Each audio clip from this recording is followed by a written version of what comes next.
कक्षा 7वीं का गणित विषय का अध्याय 4 सरल समीकरण। सबसे पहले हम ये जाने समीकरण क्या होता है। जैसे कि लिखा है x + 3 = 0।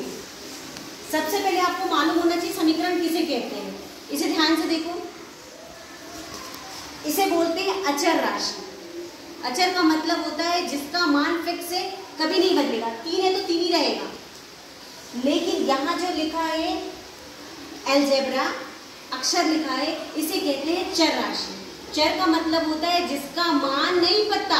इसका मान पता हमें नहीं पता, तो जिसका मान हमें नहीं पता उसे बोलते हैं चर, और जिसका फिक्स होता है मान वैल्यू उसे बोलते हैं अचर। और एक बराबर का चिन्ह आता है, एक बराबर का चिन्ह आता है और यहाँ पे शून्य लिखा हो या कुछ भी लिखा हो, इस प्रकार की जो ये पूरा होता है इसे बोलते हैं समीकरण। इसे बोलते हैं आपको मालूम होना चाहिए समीकरण किसे बोलते हैं। समीकरण में एक चर राशि, एक अचर राशि और ये बराबर का चिन्ह होना चाहिए, इसे बोलते हैं समीकरण। अब हम ये समझ गए कि इसे बोलते हैं समीकरण। अब हम सवाल पे आते हैं। 4.1 का पहला सवाल है 3 + x = 0, x = 3।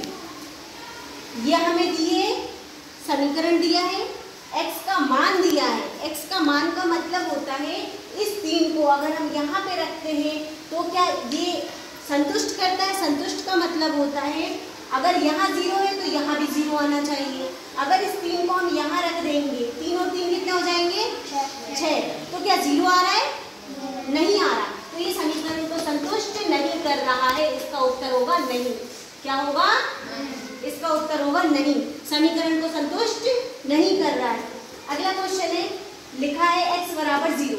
अगर हम यहाँ 0 रख देते हैं तो ये 0 है, यहाँ पे 0 आ रहा है क्या, नहीं आ रहा। तो ये समीकरण को संतुष्ट नहीं कर रहा। ये कब संतुष्ट करेगा, जब यहाँ 0 है तो यहाँ भी 0 आना चाहिए। यहाँ लिखा है x = -3। अगर मैं यहाँ -3 रख दूं तो क्या यहाँ 0 आएगा, बिल्कुल आएगा। ये जोड़ का 3 और ये घटाने का 3, ये देखो माइनस का 3 और ये जोड़ का 3, तो माइनस प्लस माइनस माइनस होते हैं। 3 से 3 घटाएंगे तो क्या आएगा 0। तो ये समीकरण को संतुष्ट कर रहा है, हाँ कर रहा है।